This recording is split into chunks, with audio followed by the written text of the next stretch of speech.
Jean-Pierre, Benoît, nous sommes ensemble pour découvrir ce qu'est Agrisoleil, une société particulièrement intéressante, innovante, puisque ce sont des agriculteurs qui se sont regroupés pour devenir actifs dans les énergies renouvelables.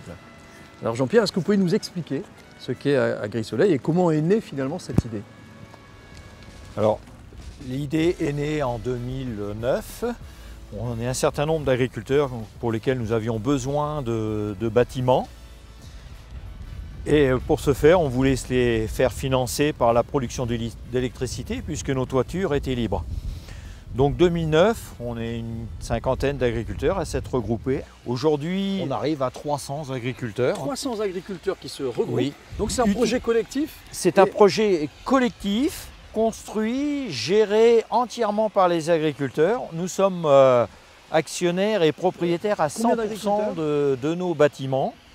Benoît, est-ce qu'on peut dire que les énergies renouvelables sont des compléments de revenus pour l'agriculteur? Ça dépend beaucoup de la temporalité parce que vous l'avez indiqué, sur 15 ans, les économies des projets sont différentes.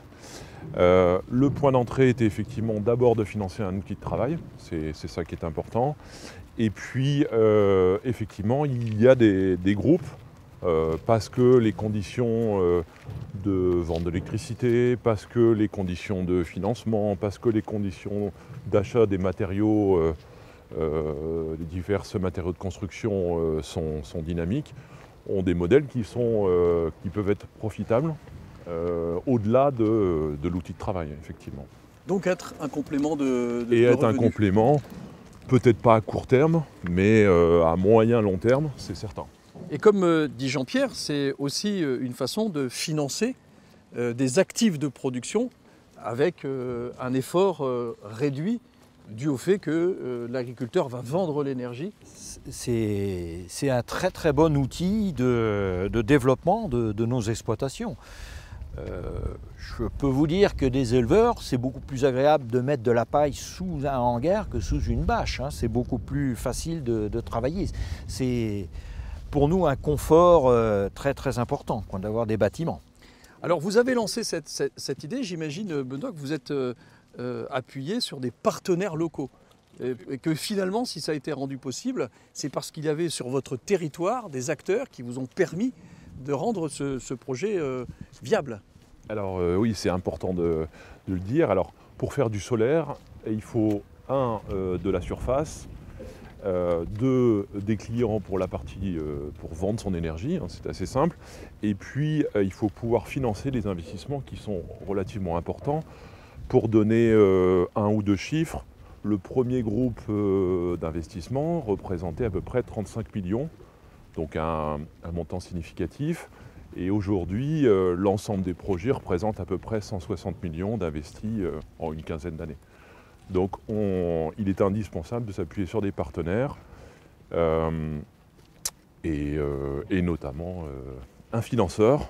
Et à ce titre-là, on peut dire que la Caisse régionale Touraine-Poitou a été précurseur. Voilà, parce que en 2009, le retour d'expérience était faible pour l'ensemble des acteurs nationaux.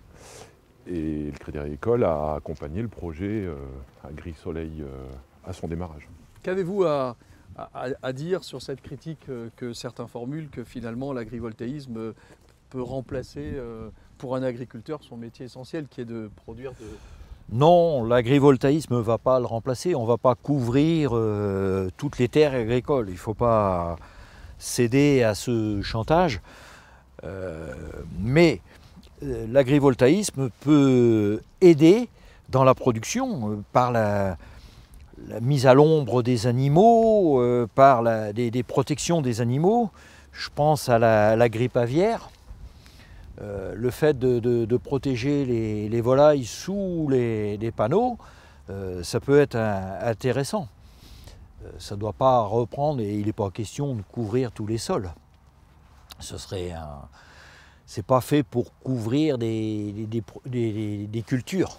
En fait, l'expérience que vous avez de ces 15 années vous montre bien que ça n'a pas remplacé le métier d'agriculteur. Ça n'a pas remplacé. Ça l'a amélioré. Ça l'a amélioré et ça peut quand même compléter le revenu, Bien sûr. Donc il faut absolument que les agriculteurs se positionnent sur la production d'électricité, ne pas l'abandonner à de grands énergéticiens qui ne sont pas forcément des locaux. Oui. L'énergie des territoires, vous dites ça a de l'avenir. Le photovoltaïque doit venir en complément de l'exploitation agricole. Jean-Pierre, Benoît, merci beaucoup de cet échange.